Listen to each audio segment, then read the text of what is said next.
Herzlich willkommen, liebe Zuseher, hier auf meinem Kanal. Ich freue mich sehr, dass Sie da sind. Der Hund und nichts als der Hund, Teil 3. Heute muss ich wahrlich Gas geben mit den Themen, damit ich aus diesem Vierteiler nicht einen Fünfteiler machen muss. Denn auch der folgende 4. Teil, der wird vor Informationen nur so platzen. Also genug geredet, nutzen wir die Zeit, sehen wir da rein. Bis gleich.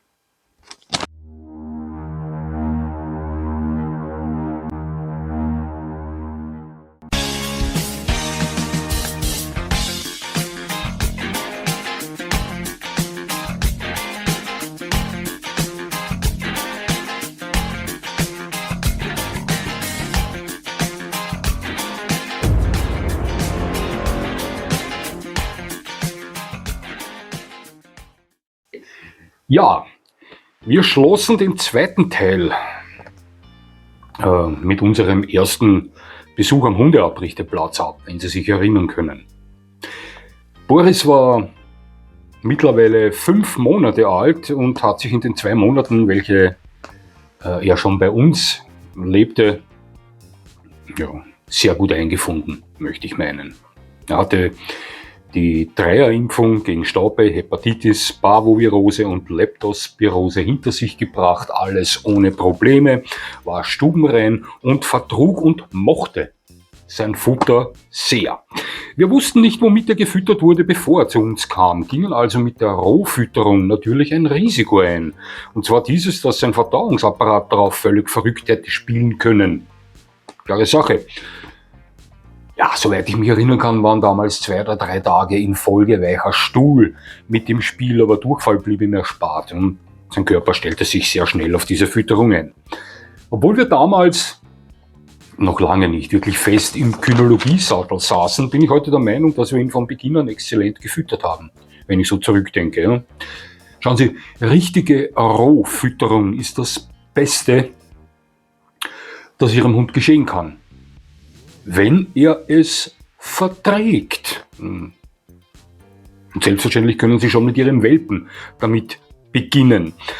Doch ich möchte eines ganz besonders betonen, und zwar, dass Sie dabei immer sehr genau handeln und aufpassen müssen. Richtiges Rohfüttern ist eine kleine Wissenschaft, wie viele von Ihnen wissen. Und mit dieser Art der Fütterung können Sie Ihrem Hund auch sehr schnell schaden. Da muss man schon aufpassen. Ja. Nun, Boris war mittlerweile beim Amt angemeldet und meine Eltern schlossen zusätzlich für ihn eine Haftpflichtversicherung ab, die wir einige Jahre später sehr gut gebrauchen konnten, doch dazu mehr im 4. Teil. Gehen wir zurück zum Hundesportverein AKC. Jeden Samstag und Sonntag fand dort der Kurs statt. Es wurde entschieden, mit Boris und Smoke im Alter von 6 Monaten dort durchzustarten und ich brannte darauf. Diese vielen Hunde dort, die mit ihren Besitzern zusammen zu wahren Einheiten verschmolzen, die mir noch völlig unbekannten Kommandos, die dazu führten, dass die Hunde auf verschiedenste Art und Weise darauf reagieren. Hürden, eine seichte Grube oder eine Holzwand, die überwunden wurde und nicht zuletzt die Schutzarbeit mit allen Elementen. Das ging mir alles nicht mehr aus dem Kopf. Ja, und dann war da der erste Tag, an welchem Boris seine Sportlerkarriere startete. Ich kann Ihnen jetzt schon verraten. Dieser offizielle Bernardiner Mix mutierte in den nächsten Jahren zum gefürchtetsten Turnierhund im ganzen Verband. Glauben Sie mir das, liebe Zuseher. Und solange wir mit ihm dabei waren, war er auch der einzige Hund, der das Wanderpokal-Turnier 3-mal in Serie gewann. Ist so, ja. Womit mein Junge, also Boris, mich jetzt offiziell des Irrtums überführt. Wieso? Nun, da ich ja stets behaupte, Herdenschutzhunderassen eignen sich eigentlich nicht für den Gebrauchshundesport. Doch zu meiner Entschuldigung möchte ich noch einwerfen, dass ich auch sehr häufig den Begriff individuell verwende, wie viele von Ihnen wissen. Ja. Eines muss ich jetzt noch unbedingt nachlegen, da muss ich etwas ausholen. Ja? Das ist mir einfach ein Anliegen. Vor etwa 2 Jahren, so ein Dog Special war noch nicht ganz ein Jahr alt, hatte ich einen eher unangenehmen Schriftverkehr mit einem Herrn, der sich über ein von mir auf meinem Kanal präsentiertes Video ziemlich aufregte. Dieser Herr kam aus dem Lager des Gebrauchshundesports und meinte,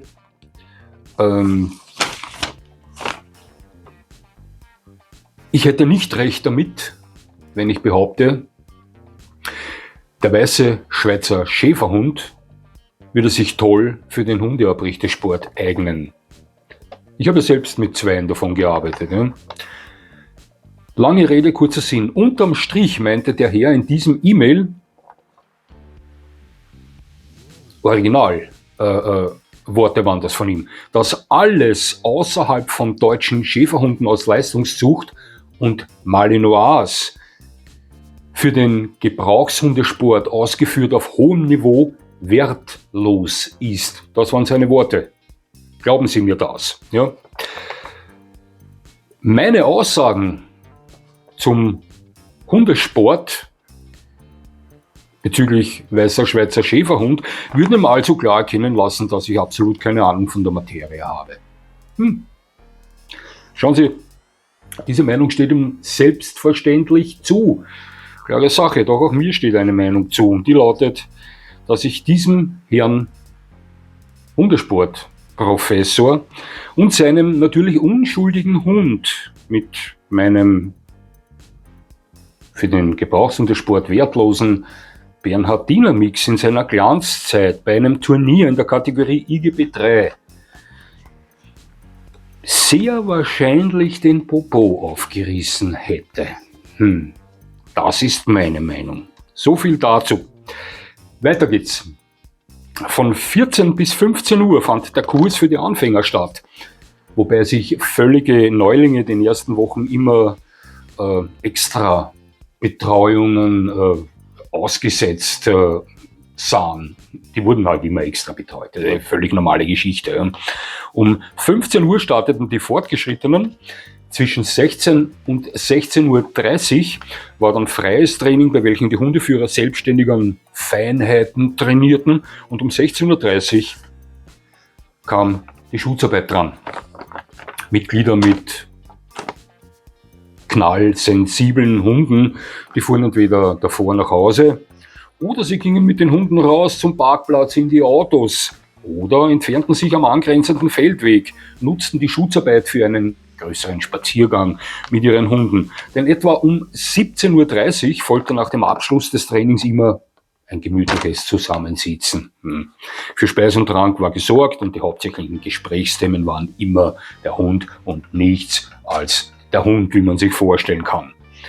Es gab gewisse Clubregeln, die per Aushang präsentiert waren. Alle weiß ich nicht mehr, aber an einige kann ich mich gut erinnern. Die Hunde durften nur in diversen Ausnahmefällen in die Clubhütte hinein. Wenn es zum Beispiel kalt war, ein Mitglied kein Auto hatte und einen sehr leicht frierenden Hund besaß, ja, dann machte man hier natürlich eine Ausnahme. Klare Sache. Eine andere Regel war, dass jeder Hundeführer, der seinem Hund gegenüber übertriebene Härte zeigt oder ihn gar schlägt, sofort des Platzes verwiesen wird und Betretungsverbot ausgesprochen bekommt.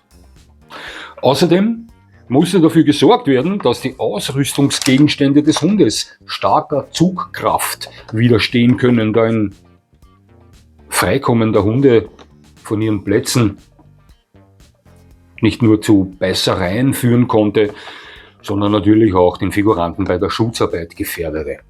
Ebenfalls klare Sache. Und es musste immer sichergestellt sein, dass Wasser in den Näpfen der Hunde ist. Ganz wichtige Sache war es. Da gab es noch mehr, aber ich erinnere mich nicht mehr. Aber ich erinnere mich sehr gut daran, dass ich von Beginn an Feuer und Flamme war. An das erinnere ich mich sehr gut. Ich sah mir genau an, was sie da mit den Neulingen tun. Ich beobachtete den Grundkurs der Anfänger und staunte über die Fortgeschrittenen. Und es dauerte nur einige Wochen, bis der Mann mit dem Schuhzahn zu mir sagte: Bur, komm mit mir. Ich ging zusammen mit ihm in die Mitte des Platzes. Er zog mir diesen riesigen Arm an und gab mir den Stock in die Hand. Und dann sagte er zu mir: Du weißt, was du jetzt zu tun hast, oder? Puh, mit weichen Knien sah ich ihn an, denn ich befürchtete Schlimmstes. Ja. Dachte, die wollen mich da jetzt als Figurant ins Verderben schicken. Ja. Das erkannte er und meinte: Na, also nein, das nicht. Ja. Beugte sich zu mir runter und flüsterte mir leise ins Ohr: Du weißt schon. Jassa. Okay, erleichtert verstand ich, das hatte ich drauf. Alle Hunde starrten mich extrem gespannt an, genauso wie sie das immer bei diesem Herrn taten. Und auf den Rängen vor der Clubhütte saßen viele Hundeführer und grinsten voller Erwartung zu mir rüber. Nun, was soll's? Ich riss diesen klobigen Arm und den Stock in die Höhe und schrie: Jassa! Und die Hölle brach wieder los. Die Hunde drehten am Rad und feierten den Beginn der Schutzarbeit, so wie sie das jedes Wochenende taten. Das war ein schönes Erlebnis. Etwa 43 Jahre her, aber ich kann mich daran erinnern, als wäre es gestern gewesen. Und jetzt werden wir etwas den Zeitraffer einschalten, denn anders geht es nicht. In einem Buch mit Sicherheit schon, ja, aber auf Dog Special nicht. Nun, die Zeit, die schritt voran und Boris wurde besser und immer besser. Aber nicht nur er wurde das, auch mein Vater wurde es. Eines der Hauptmottos am Platz lautete ja: 80% lernt der Hundeführer und 20% lernt der Hund. Das ist ein Motto, hinter welchem ich bis heute felsenfest stehe. Mir fiel immer besonders auf, dass sich die Trainer der Körperhaltung, der Energie, der Geschwindigkeit, der Reaktionszeit der Hundeführer widmeten und den Leuten manchmal die Hunde abnahmen und mit ihnen demonstrierten, wie es gemacht werden sollte.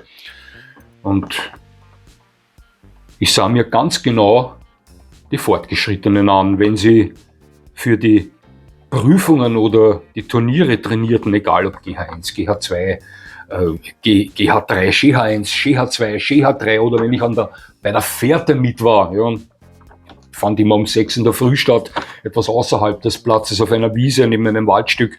Ich kannte die Abläufe mittlerweile alle in- und auswendig. Und mit etwa 14 Jahren war ich schon so weit, dass ich den Leistungsrichtern bei der Punktevergabe hätte Hilfe leisten können. Also ich hätte sie beraten können, nein, aber ich hätte mich neben dem Leistungsrichter bei seiner Bewertung wohlgefühlt und mich gut ausgekannt, möchte ich mal behaupten. Ja.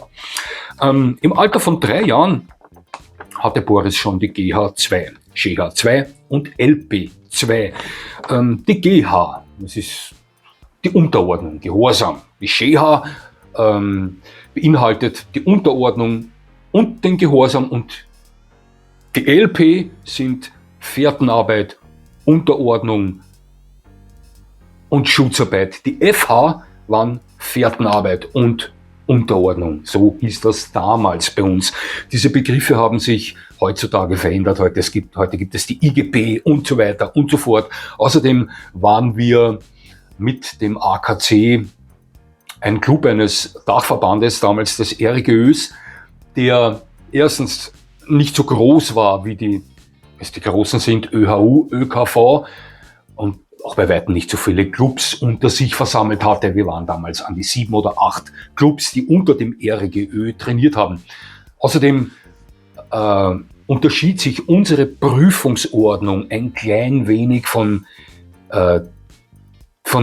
derjenigen von ÖKV oder ÖHU. Die hatten eine andere Grundstellung. Die Schutzarbeit lief etwas anders ab.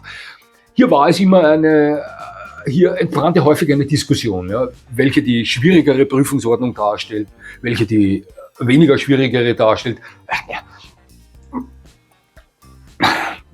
Herausfordernd waren sie alle. Ja. Also was soll ich Ihnen sagen, das war eine Geschmackssache, eine Einstellungssache. Ja, war so. Also, ja, mein Vater war mit Boris am besten Weg zur Dreierprüfung, also GH3, GH3, LP3 etc. Und dazwischen wurden Turniere gefochten und viele gemeinsame Unternehmungen veranstaltet. Es bildeten sich dort dicke Freundschaften, speziell der Obmann des AKC und seine Frau schlossen innige Freundschaften mit meinen Eltern. Da passte die Chemie zu 100% und ich war auch guter Freund von ihrem Sohn. Gab es viele private Treffen, noch viele Dinge, die außerhalb des Hundesports geschahen. Doch immer schwebte da irgendwie das Thema Hund mit, was soll ich Ihnen sagen. Ja. Natürlich trainierte auch ich zu diesem Zeitpunkt schon mit Boris. Ja, ich führte ihn zum Beispiel sonntags um 6 Uhr in der Früh bei der Fährtenarbeit, wie schon vorher von mir erwähnt, auf einem Wiesenwaldstück Areal, etwas außerhalb des Platzes war das, arbeitete mit ihm an der Unterordnung und natürlich auch an der Schutzarbeit. Und hat mir immer besonders gut gefallen. Und eines Tages im Sommer kam mein Vater zu mir und sagte, du weißt, nächsten Samstag haben wir das Turnier gegen den HLSCW. Ich sagte, ja, ich weiß. Mein Vater klopfte mir auf die Schulter und sagte, du startest dort mit Boris. Mein Vater und Boris waren zu diesem Zeitpunkt schon Turnier- und prüfungserprobt. Und unser Junge begann schon heftig damit, Pokale zu sammeln. Also, doch ich startete mit ihm zu diesem Zeitpunkt noch nie, weder bei einer Prüfung noch bei einem Turnier. Der Hundeleistungssportclub Wien, kurz HLSCW genannt, galt als unser härtester Konkurrent bei Vergleichsturnieren. Und genau gegen diesen sollte ich mit Boris bei meinem ersten Turnier antreten. Ja. Dabei empfand ich natürlich gemischte Gefühle.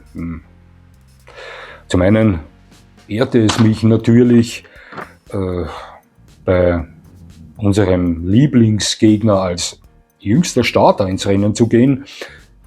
Doch genauso empfand ich enormen Druck, Leistungsdruck, denn ich wusste, Boris geht bei mir um einiges weniger flüssig als bei meinem Vater.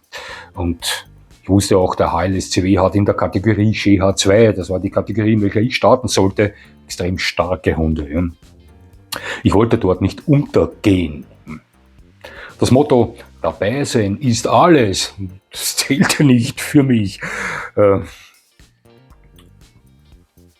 Natürlich hatte ich auch Lampenfieber. Denn mir war klar, dass bei diesem Prestige-Duell, das war eines, das Duell zwischen AKC und HLSCW, alle Augen auf den 14-jährigen Jungen gerichtet sein werden, der mit dem gewohnt starken Boris dort antritt. Ja, das war mir klar. Nun, ich hatte noch eine Woche Zeit und die nutzte ich, um noch etwas an meinen Schwächen beim Führen mit Boris zu arbeiten. Bei mir war es hauptsächlich die optimale Geschwindigkeit mit Boris zu finden, wo es manchmal hakte. Manchmal war ich für seinen Schritt zu langsam. Dann kam es vor, dass er etwa 10 cm zu weit vor mir war. Wollte ich korrigieren und hielt die Geschwindigkeit, passte er sich an, fiel dabei aber manchmal etwa 10 cm zurück, weil sein langsamer Schritt dann langsamer war als meiner. Viele Hundesportler da draußen wissen, das kostet alles enorm viel Punkte beim Turnier oder bei der Prüfung. Ich versuchte also das Tempo meines Vaters zu kopieren und plötzlich lief alles wie geschmiert. Okay, außerdem versuchte ich meine Kommando- und Aktionszeit zu optimieren, da ich dabei manchmal zu früh oder zu spät war. Hauptsächlich bei den Winkeln in der Unterordnung kam das vor. Nach 3 Tagen allerdings stoppte mich mein Vater und sagte, ich sollte Boris jetzt bis zum Turnier nicht mehr trainieren, da er sonst übersättigt. Ja. und dann keinen Spaß beim Turnier zeigen wird. Ne? Gut, und dann war da der Tag. An die 40 Hundeführer starteten bei diesem Turnier. Das war ein mittelgroßes Turnier. Sollen es 2, 3 mehr oder weniger gewesen sein? Ganz genau weiß ich es nicht mehr. Starteten dort Leute nur in der GH, also nur in der Unterordnung, Leute in der FH, das war die Fährtenarbeit und die Unterordnung. Es starteten Leute, da war ich dabei, bei der SCH, das war Unterordnung Schutzarbeit, und auch bei der LP, das war Fährtenarbeit, Unterordnung und Schutzarbeit. Und in der SCH 2, in der Kategorie, in welcher ich startete, waren 15 Starter beim Turnier gemeldet. Das weiß ich noch ganz genau. Und ich zog das los mit der Startnummer 8. Als ich dann dran kam, klopfte mir eines unserer Mitglieder auf die Schulter und sagte, aufbauend, geh da rein wie ein Boss, zieh dein Ding durch und denk nicht zu viel nach. Das half mir ein wenig. Ja. Und danach legte ich mit Boris eine GH2 vom Feinsten hin. Glauben Sie mir das. Und ich wurde danach mit Applaus aus den Reihen vom Platz begleitet. Ich war um einiges erleichtert, überglücklich, natürlich sehr stolz auf meinen Boris. Als ich ihn auf seinen Platz brachte, ging mir dann ein Mitglied des HLSCWs nach, also einer meiner Gegner, und sagte zu mir, hör zu, das waren mindestens 92 Punkte, ganz sicher. Ja. Sowohl bei der Unterordnung wie auch bei der Fährtenarbeit oder der Schutzarbeit ist die Maximalpunkteanzahl, die zu erreichen ist, eine von 100.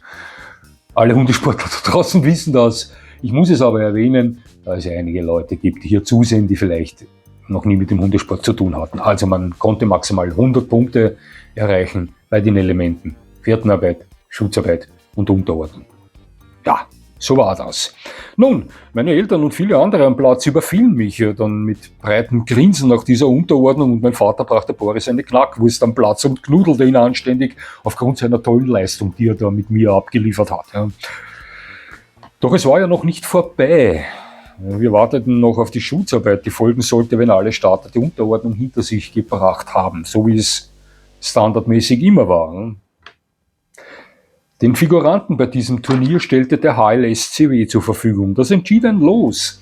Das war natürlich ein Vorteil für die Hunde unseres Gegners, denn die kannten ihren Mann ganz genau. Doch wir wussten, für Boris stellt das im Normalfall überhaupt keinen Unterschied dar. Doch es gab hier und da Hunde, die sich von einem Figuranten, an welchen sie noch nie zuvor gearbeitet hatten, negativ beeinflussen ließen. Manche Hunde waren sensibler als andere, da kam das vor.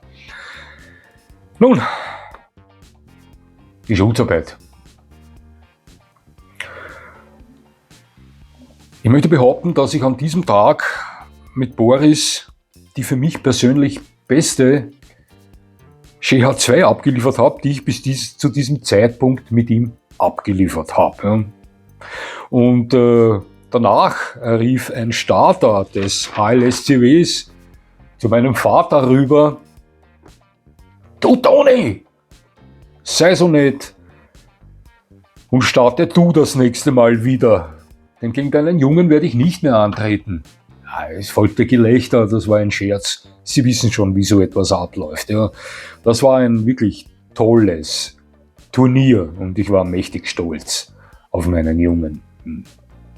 Am Abend folgte dann in einer bekannten Gaststätte in Wien 21 die Siegerehrung. Ja, diese Hütte war zum Bersten voll und es herrschte wirklich gute Stimmung. Nach einiger Zeit standen die Obmänner beider Vereine auf und begaben sich zu den Tischen, wo die Urkunden und Pokale platziert waren. Und es ging los. Begonnen wurde mit den Turnierergebnissen der Starter in der Kategorie GH, also den Leuten, die nur in der Unterordnung gegeneinander angetreten sind. Dann folgte die FH. Das waren die Leute, welche mittels Fährtenarbeit und Unterordnung gegeneinander kämpften. Danach sollten wir kommen mit Unterordnung und Schutzarbeit, also die SCH-Leute, und zum Schluss folgten die LP-Leute. Das waren die Turnierstarter, die die Fährtenarbeit, Unterordnung und Schutzarbeit bei diesem Turnier absolvierten. Ja, als dann wir, die Scheha-Leute, dran waren, begann ich zu schwitzen, wie man verstehen kann. Ja.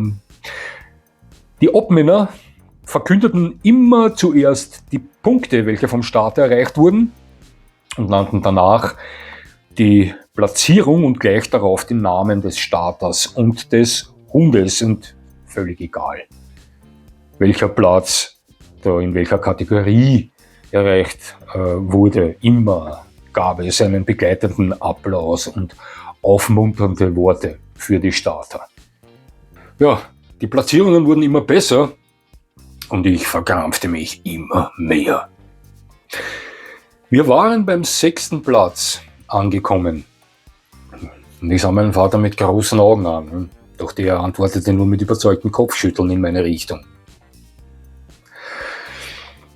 Als es dann zum 4. Platz kam, wusste ich nicht mehr, wie ich sitzen sollte, und war davon überzeugt, dass spätestens jetzt mein Name und der meines Hundes fallen wird.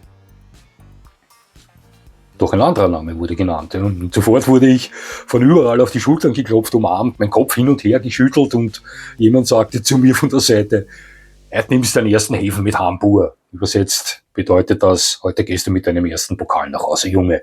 Ja. Und dann ertönte vom Tisch, wo die Obmänner standen, der 3. Platz mit 95 Punkten bei der Unterordnung und 95 Punkten bei der Schutzarbeit und somit einer Gesamtpunkteanzahl von 190 Punkten in der Kategorie Scheha 2. Geht an Ronald Jungwirth mit Boris. Na boom, ja. Nun, mein erstes Turnier, dieses am Podest abgeschlossen, und noch dazu Bezwinger von wirklich starken Hunden unseres Lieblingsgegners. Für mich war das damals kaum zu toppen, wie sich einige von Ihnen vorstellen können. Ja. Boris wurde ein Siegerhund. Mein Vater und ich räumten einen ersten Platz nach dem anderen mit ihm ab. Im Alter von 4 Jahren gewann mein Vater mit ihm das Wanderpokalturnier zum ersten Mal. Ein Jahr später, als er 5 war, das zweite Mal, und das Jahr darauf holte ich mit ihm diesen riesigen Topf zum 3. Mal hintereinander.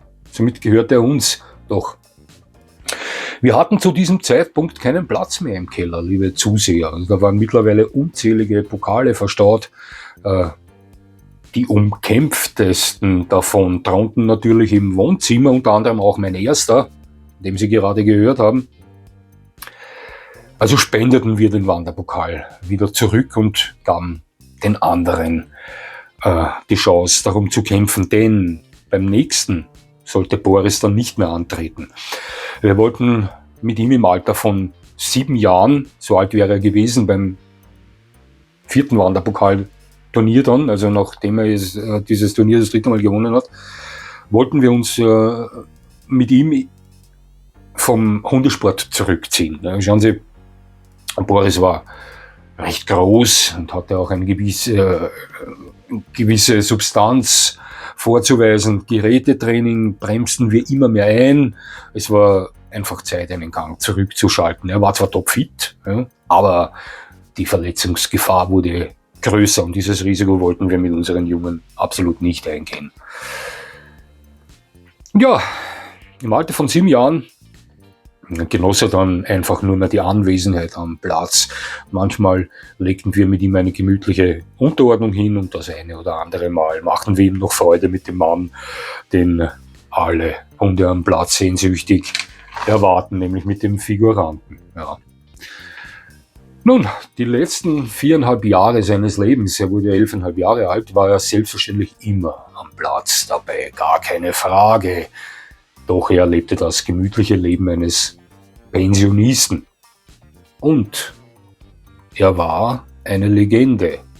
So wahr ich hier sitze. Diejenigen, die ihn kannten, schätzten ihn, andere, die ihn nicht bei der Arbeit erlebten, die erkundigten sich über ihn, weil sie so viel über ihn hörten. Ja. Ich liebe ihn bis heute. Mein Burzel, mein Burm, mein Bären, den Boris. Ja, mit 15 Jahren wurde ich gefragt, ob ich Interesse daran hätte, als Figurant zu fungieren. Mein Onkel hatte schon zugesagt, das selbst tun zu wollen, also der Besitzer von Smoky. Und mein Vater widmete sich seiner Ausbildung zum Trainer. Ja. Ich war sofort Feuer und Flamme für diesen Vorschlag, kannte die Abläufe und alles rund um die Schutzarbeit in- und auswendig, klare Sache. Man wusste, dass der Figurant, wenn er technisch gut ist und mit geeigneten Hunden zu tun hat, völlig sicher ist. Klar wollte ich. Mit 16 hatte ich dann schon hunderte Schutzarbeiten hinter mir und mit 17 war ich schon der Figurant bei größeren Turnieren. Kondition war einer meiner großen Vorteile. Ähnlich wie Hunde liebte ich von Kindheit auch an den Kampfsport. Mit 8 Jahren war ich schon Karateka und wechselte mit 15 zum Vollkontakt-Kickboxen. Mit 17 hatte ich schon einige Turniere in dieser Sportart hinter mir. Ich war topfit. Wenn bei einem Turnier 30 Hunde zu figurieren waren und wenn hier einige Figuranten zusehen, dann werden sie diese Anzahl an Hunde, die zu figurieren sind, mit beträchtlichem Respekt sehen, möchte ich sagen, ja, zu Recht. Ja. Dann zog ich das manchmal alleine durch, während Plätze mit konditionell schwächeren Schutzhelfern alle 10 Hunde den Mann tauschen mussten. Also da geht schon anständig was weiter, das kann ich Ihnen versichern. Wirklich verletzt habe ich mich nicht in den etwa 10, 12, 13 Jahren als Figurant. Zweimal verletzte ich mich dabei. Das erste Mal war eine Geschichte, bei welcher wir die Junghunde, die später für die Schutzarbeit eingesetzt werden sollten oder für die Schutzarbeit vorgesehen waren, an die Schutzarbeit gewöhnten. Da hatten wir unsere eigene Technik, da ließen wir die Hundeführer mitsamt ihren Hunden natürlich weg vom Zug. Ich weiß schon, Zughalsband, damals noch völlig normal, das Gebrauchshundehalsband am Platz. Heute sieht die Sache schon etwas anders aus. Viele Normen haben sich heute verschoben. Damals wurden die Hunde weg vom Zug angeleint, die Leine lang gemacht. Die Hundeführer stellten sich mit den Hunden, die an die Schutzarbeit herangeführt werden sollten, im Kreis auf. In der Mitte stand ich mit dem Überzieher des Schutzarms, aber nur mit dem Überzieher in der Hand, nicht mit dem Schutzarm selbst. Ja, und gewöhnte die Hunde an den Kontakt mit mir, an den Kontakt mit diesem Überzieher. Das ist die Fläche, wo die Hunde dann später tatsächlich drauf beißen, am Schutzarm und so weiter. Da wird ihnen diese Beute, es wird immer am Beutetrieb gearbeitet. Von mir klar erkennbar, vorsichtig und der Schwäche zeigend gezeigt, damit der Hund etwas stärker wird, etwas mehr Selbstvertrauen entwickelt, schnappt er sich dann diesen Überzieher, wird er von mir losgelassen, ich schenke ihm die Beute, das baut dem Hund auf diese Basis wurde das trainiert. Das beobachteten dann außerhalb dieses Kreises natürlich auch die anderen Hunde auf den Plätzen. Das hatte einen Sinn, wenn eine der Clubregeln lautete, der Hundeausrüstungsgegenstand sollte großer Zugkraft widerstehen können. Denn an einem Tag war das nicht der Fall. Ja, Materialermüdung, ich weiß es nicht. Ich stand in der Mitte und war gerade dabei, einem der Hunde diesen Überzieher zu schenken, wenn man so sagen kann. Natürlich sprangen im Kreis die ganzen anderen Hunde aufgeregt herum und auch die Hunde an den Paletten, die dort angeleint waren, bei den Zaunstehern, waren sehr aufgeregt. Immer bei allen, was mit der Schutzarbeit zu tun hatte. Und ein Hund riss sich los. Das war der Tasso, ein deutscher Schäferhund. Stürmte von der Palette weg in den Kreis hinein, wo ich gerade mit dem Überzieher mit einem Hund arbeitete. Alle warnten mich und schrien, doch es war so laut. Die Hunde bellten laut. Ich war da in Action mit diesem einen Hund, dass ich diese Warnung nicht hörte. Aber ja, ich spürte den Grund der Warnung, denn Tasso biss mich in den Arsch. Ich sage Ihnen was, ich wurde davor mit 12, 13 Jahren schon mal von einem Dobermann in den Rücken gebissen. Die Geschichte hören Sie im vierten Teil, etwas detaillierter, da mache ich keine große Geschichte daraus. Doch diesen Biss spürte ich nicht, den spürte ich erst später, als ich vom Spital nach Hause ging und das ganze Adrenalin mich verließ und so weiter. Doch den Biss von Tasso in meine rechte Gesäßhälfte, den spürte ich und das war ein wahnsinniger Schmerz. Zum Glück setzte er nur einen kurzen, aber dafür heftigen Griff an. Also er biss mich wirklich knackig in den Arsch, ließ aber dann sofort wieder ab. Lange Rede, kurzer Sinn, es ist nicht wirklich was geschehen, nur dass ich dann die nächsten 14 Tage etwas Schwierigkeiten beim Sitzen hatte. Ich möchte mir aber gar nicht vorstellen, wie es ist, von einem großen Mastiff herzhaft in den Arsch gebissen zu werden. Das kann ich Ihnen sagen, ja, der ja einen doppelt so großen Kopf wie ein deutscher Schäferhund hat, in den meisten Fällen. Ja, und die andere Geschichte war eine blöde Geschichte mit einem Riesenschnauzer namens Xanto. Viele von Ihnen kennen diese Geschichte. Nach Kurs blieben wir immer sitzen, es gab gemütliche Gespräche, es wurde sich über verschiedenste Themen unterhalten. Eines Tages an einem Samstag, es war schon spät, 21 Uhr, blieben am Platz über mein Vater, der Franz, und ich. Mein Vater und Franz hatten vielleicht das eine oder andere Bier zu viel getrunken gehabt und wurden etwas lustig. Irgendwann einmal kam Franz, der Besitzer von Xanto, dem Riesenschnauzer, auf die Idee und meinte zu meinem Vater: Du Toni, es würde mich interessieren, ob Xanto mich im Ernstfall auch beschützen würde oder ob er nur auf den Schutzarm des Figuranten fixiert ist. Da meinte mein Vater: Na, red mit Ronny, vielleicht fällt ihm was ein, vielleicht können wir hier was checken. Lange Rede, kurzer Sinn. Wir entschlossen uns dazu, Xanto nur mit Maulkorb auszustatten. Ich stellte mich hinter die Schutzwand, die hatte ein kleines Loch, da konnte ich durchsehen und erkennen, wenn der Hundeführer mit seinem Hund im Anmarsch war, stellte mich dahinter ohne Schutzarm, nur mit dem Stock. Wir wollten damit einen Überfall simulieren, was ja trotzdem ein Blödsinn war. Wir befanden uns am Hundeabrichteplatz, ich stand hinter der Schutzwand, der Hund wusste ganz genau, was geschieht. Also dieser Versuch unsererseits hatte absolut nichts mit einem Ernstfall außerhalb des Platzes zu tun. Doch ja, war eine blöde Geschichte. Nun, gesagt, getan, ich stand hinter der Schutzwand. Franz marschierte mit Riesenschnauzer Xanto an. Das war ein prächtiger Rüde, ein prächtiger Herr.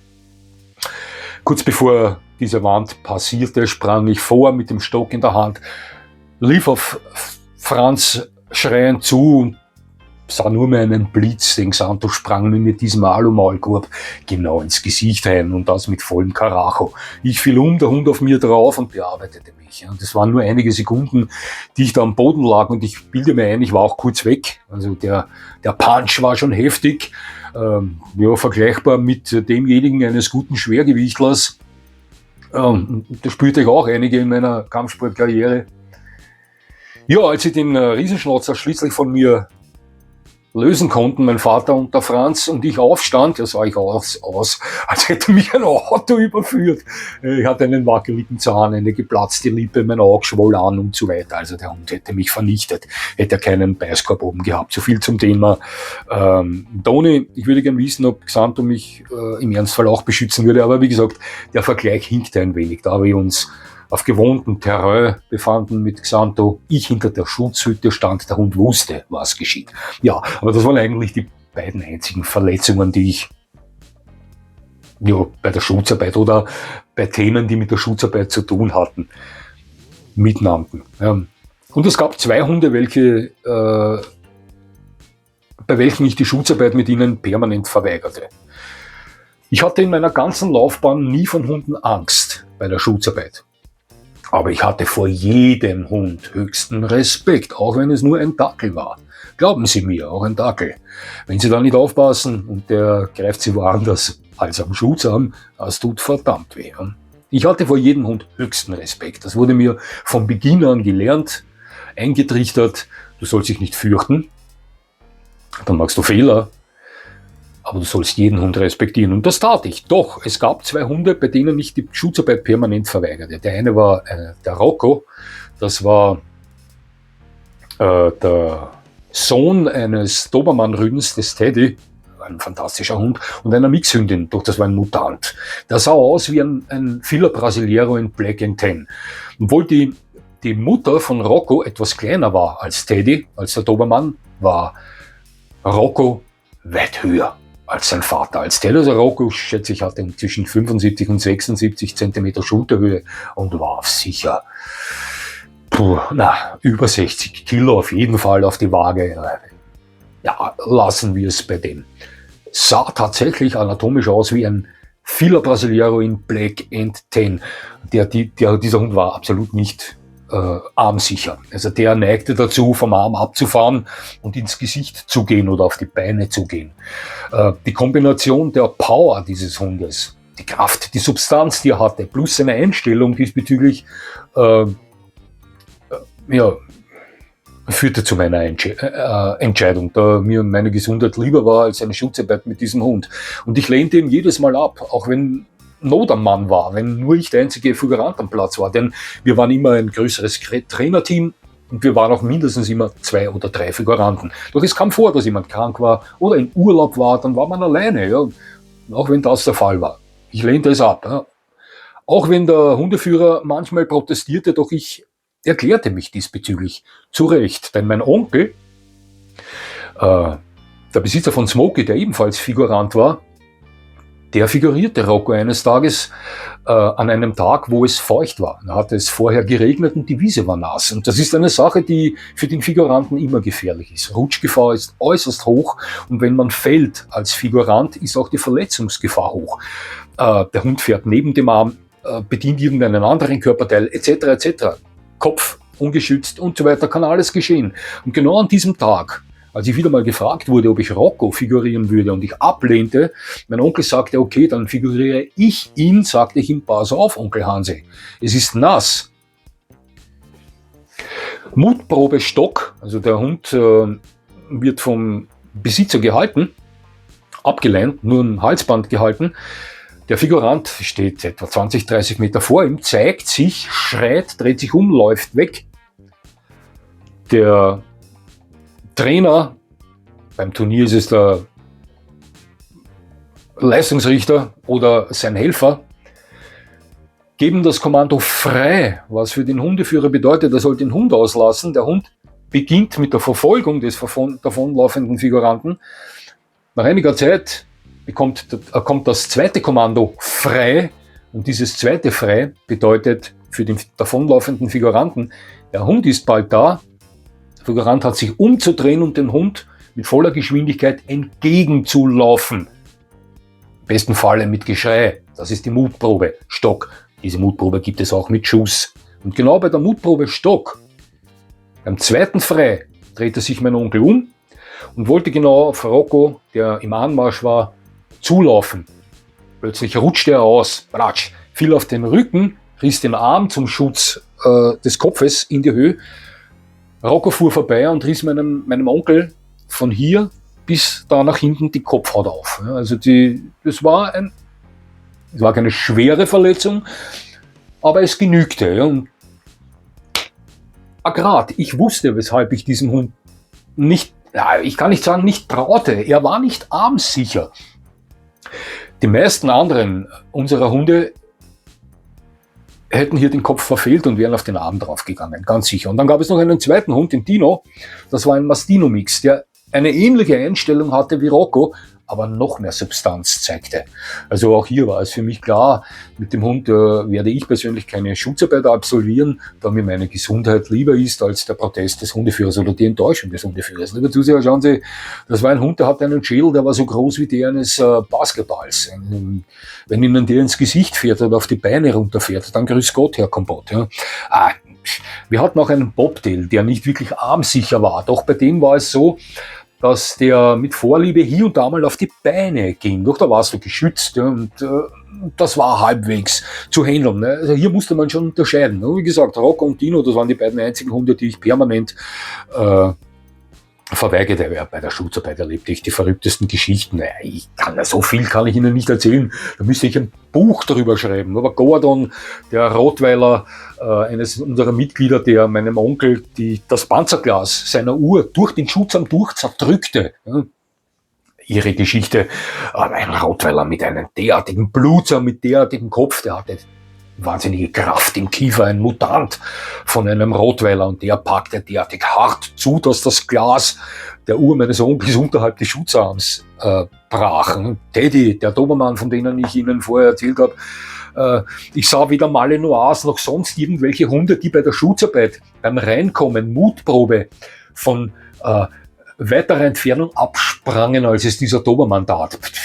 Der kam rein mit einer Wahnsinnsgeschwindigkeit und sprang, glaube ich, von 4 Meter ab, um wie ein Marschflugkörper punktgenau am Arm zu landen. Natürlich mussten Sie solch einen Hund ausdrehen können. Wenn Sie solch einen Hund voll nehmen, liegen Sie auf der Schnauze. Das ist alles eine Technikgeschichte. Ich bin zwar Rechtshänder, war aber Linkshetzer. Ich fühlte mich wohler mit dem Arm auf der linken Seite, stand mit dem linken Bein vorne, mit dem rechten hinten, genauso wie beim Kampfsport. Vielleicht deswegen. Andere Rechtshänder hetzen auch rechts. Na, ich bin Rechtshänder, hatte den Schutzarm aber immer links. Natürlich alles eine Technikgeschichte. Ja. Bei der Staatsmeisterschaft des Verbands war ich eingeladen als Figurant. Ein großes Turnier war das. Da weiß ich nicht, wie viele Starter da waren. Aber ich selbst, glaube, figurierte bei diesem Turnier an die 30 Hunde in Serie. Und dort figurierte ich meinen ersten Bullmastiff. Und das war, obwohl ich größere Hunde figurierte, war dieser Bullmastiff der Hund mit dem härtesten Griff, den ich je am Arm spürte. Der hatte den so satt im Kiefer, also bis ganz nach hinten, dass sich mein Arm anfühlte wie in einem Schraubstock gespannt. Aber wie gesagt, ich figurierte unzählige Rottweiler, Schnauzer, Schäferhunde etc., ein Mastino-Mix, bevor ich ihn verweigerte und so weiter. Doch der Griff dieses Bullmastiffs, der war enorm. Auf den kann ich mich gut erinnern. Wir hatten da unseren zweiten Hund, den Attila, mit. Und damals war American Pitbull Terrier noch ein Mythos in Österreich. Niemand kannte diesen Hund, nur vom Hörensagen. Der Figurant des dortigen Sportvereins, wo wir zu Gast waren beim Turnier, der erkannte meinen Hund und sagte, bei der Turnierpause kam er zu mir und sagte, das ist ein American Pitbull Terrier, stimmt das? Sag ich, ja. Sagt er, Alter, machst du Schutzarbeit auch mit ihm? Ja, sagen wir, aber immer außer Konkurrenz. Also er ist kein Gebrauchshund, aber wir arbeiten auch an der Schutzarbeit mit ihm. Und wie ist er? Ist er armsicher? Ich bestätigte das, sage ich, er ist bombensicher am Arm. Er kommt etwas schnell rein, springt weit weg, aber er ist völlig armsicher. Brauchst du dir keine Sorgen machen. Wieso? Willst du ihn arbeiten? Sagt er zu mir, das wäre mir eine Ehre. Ja. Ja, wir machten in der Turnierpause mit Attila und diesem Figuranten eine GH1. Und der war völlig hin und weg. Der sagt, ein Wahnsinn, was so ein kleiner Hund für eine Power entwickeln kann. Ja, ich könnte Ihnen so viele Geschichten erzählen. Ja. Aber wie gesagt, da bräuchte ich ewig. Ich habe es wirklich viele Geschichten zu erzählen über die Schutzarbeit. Ja, ich war etwa mit 16 Jahren in unterstützender Tätigkeit der Trainer unterwegs, und ein knappes halbes Jahr später trainierte ich dann die Anfänger schon selbstständig. Das zog ich mir alles nicht aus der Nase. Selbstverständlich war das eine Kombination aus Beobachten, aus Sprechen mit den Trainern, aus zeigen lassen, wie etwas wirklich zu geschehen hat und so weiter. Ja, also so schnell ging das natürlich nicht, aber ich bin kein tierschutzqualifizierter Hundetrainer. Also ich habe kein Diplom oder so. Ich lernte noch auf diese Art und Weise. Ist so, ja. Zuerst trainierte ich die Hunde da noch im Stile der Alten. Ja. Doch in den folgenden Jahren hinterließ ich meinen ganz speziellen Fußabdruck im Hundesport, möchte ich mal meinen, ganz sicher. Zu Beginn wurde das von den Althundesportlern etwas misstrauisch beäugt, gebe ich zu. Aber schließlich überfuhren meine Leute in Entwicklungsgeschwindigkeit und Qualität den bis dahin vorherrschenden Standard. Und das machte mich natürlich wahnsinnig stolz. Ja. Ich war etwa 18 Jahre alt, als der Obmann des Vereins zurücktrat und an meinem Vater übergab. Nun hatte ich völlig freie Hand, mein Programm zu fahren, klar. Ne? Und mit etwa 20 Jahren trainierte ich hauptsächlich die Fortgeschrittenen und fungierte nebenbei natürlich auch als Figurant, klare Sache. Mein Fokus lag immer sehr stark darauf, die Hundeführer an ihre Hunde anzupassen, nicht umgekehrt. Natürlich wurde da hauptsächlich in der Gruppe trainiert, wo ein einheitliches Tempo vorherrschen muss, ja, sonst geht's ja nicht. Ja. Doch genauso häufig holte ich mir die Leute einzeln raus, erzählte ihnen, was sie toll machen und wo sie Verbesserungsbedarf haben. Ja. Ich erstellte nach jedem Training eine Liste mit Namen der Hundeführer und der Hunde, schrieb daneben dann trainingsbezogene Notizen nieder und platzierte diese Liste bei der Eingangstür der Clubhütte. Und genauso nahmen die Hundeführer im Kopf nochmal etwas mit nach Hause. Die nahmen das dann getan, ja, und häufig wurde mir eine Woche später von den Leuten erzählt, sie hätten genau an dieser Sache privat gearbeitet und versuchen das heute umzusetzen. Da mein Vater und ich zu diesem Zeitpunkt beide in derselben Firma arbeiteten und nur Nachtschicht fuhren, bei 4 Tagen Dienst, gefolgt von 4 Tagen frei, bot er den Mitgliedern an, auch Mittwoch zu Einzeltrainings kommen zu können, wenn sie wollen. Das wurde gut angenommen. Und ich widmete mich einigen Hundesportlern einzeln, passte Tempo an, verringerte oder erhöhte die Energie und gab ihnen Tipps, wie sie ihre Schwächen oder wie sie die Schwächen ihrer Hunde bei einem Turnier ausbügeln können, ohne dass der Leistungsrichter das merkt. Ja. Es war eine extrem tolle Zeit, das kann ich Ihnen sagen, mit Höhen und Tiefen, viel Stress und Arbeit, aber noch viel mehr Spaß und Freude. Ich lernte so wahnsinnig viel beim Austausch mit anderen Hundesportlern, deckte mich ein mit einem riesen Arsenal an Hundebüchern und ging auf eine Ausstellung nach der anderen. Und obwohl ich in der Schule, in der Lehre oder in der Arbeit war, mein Hobby, eine meiner ebenfalls höchsten Leidenschaften, den Kampfsport pflegte, natürlich auch mit meinen Kumpels fest unterwegs war und später dann zum Familienvater wurde, war das Thema Hund, Hundesport und alles, was dazugehört, immer von extrem starker Präsenz. Die war immer da und auch Artus, den Bullterrier, den hatte ich nie vergessen. Ja, den hatte ich nie vergessen, auch nicht als Boris schon da war, denn als Boris dann etwa 7,5 Jahre alt war, zog ein Bullterrier bei uns ein, und zwar ein amerikanischer Bullterrier namens Attila.